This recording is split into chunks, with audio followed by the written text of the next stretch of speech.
మైదా sugar use చేయకుండా పిల్లలకి ఎంతో నచ్చే విధంగా ఒకే బ్యాటర్ తో 2 టైప్స్ ఆఫ్ డెజర్ట్ రెసిపీస్ చూపిస్తా పదండి. మిక్సీ జార్ లోకి half cup Chocos, half cup oats ని వేసి బాగా మెత్తగా గ్రైండ్ చేసుకున్నాక పాన్ లోకి హాఫ్ కప్ మకానా తీసుకొని డ్రై రోస్ట్ చేసి దాన్ని కూడా మెత్తగా గ్రైండ్ చేసుకోవాలి. తరువాత ఒక బౌల్ లోకి మనం ఆల్రెడీ గ్రైండ్ చేసి పెట్టుకున్న Chocos and oats powder, half cup గోధుమ పిండి, హాఫ్ కప్ రాగి పిండి అండ్ మకానా పౌడర్ కూడా వేసేసి అందులోనే half spoon baking powder and 1 spoon cocoa powder కూడా వేసేసి అన్ని కలిసేట్టు బాగా మిక్స్ చేసుకున్నాం. ఒక గ్లాస్ దాకా పాలను కొద్దిగా వేసుకుంటూ మిక్స్ చేసుకోవాలి.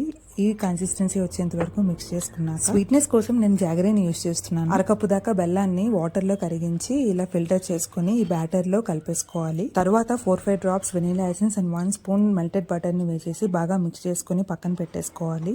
ఒక 15 మినిట్స్ తర్వాత తీసి చూస్తే బ్యాటర్ ఈ కన్సిస్టెన్సీలో వస్తుంది. తర్వాత వేడెక్కిన పాన్ మీద గీ అప్లై చేసి మనకి నచ్చిన షేప్స్ లో పాన్ కేక్స్ లాగా వేసుకొని వన్ సైడ్ ఇలా బబుల్స్ వస్తున్నప్పుడు మరొక సైడ్ టర్న్ చేసి ఇంకో 30 సెకండ్స్ మీడియం ఫ్లేమ్ లోనే కుక్ చేసుకుని తీసేస్తే మన యమ్మీ పాన్ కేక్స్ రెడీ అయిపోతాయి. నెక్స్ట్ ఇప్పుడు ఇదే బ్యాటర్ ని యూజ్ చేసుకుని సాఫ్ట్ అండ్ ఫ్లఫీగా వచ్చే కప్ కేక్స్ ఎలా చేసుకోవాలో చూసేద్దాం. సో ఈ కప్ కేక్ మోల్డ్స్ ని ఇలా గీతో గ్రీజ్ చేసేసి బ్యాటర్ ని 3/4 హైట్ వరకు వేసేసి ఆల్రెడీ ప్రీ హీట్ చేసుకున్న ఓవెన్ లో 180 డిగ్రీస్ దగ్గర 30 to 35 మినిట్స్ వరకు బేక్ చేసుకున్నాక బయట తీసి చూస్తే ఇలా టూత్ పిక్ పెడితే అంటుకోకుండా రావాలి. సో అలా వచ్చిన తర్వాత ఈ కప్ కేక్స్ పూర్తిగా చల్లారేంత వరకు వెయిట్ చేసి తర్వాత ఇలా మౌల్డ్ నుంచి బయటికి తీసి చూస్తే సాఫ్ట్ అండ్ ఫ్లఫీగా ఎంత బాగున్నాయి కదా. టేస్ట్ కూడా చాలా బాగుంటుంది.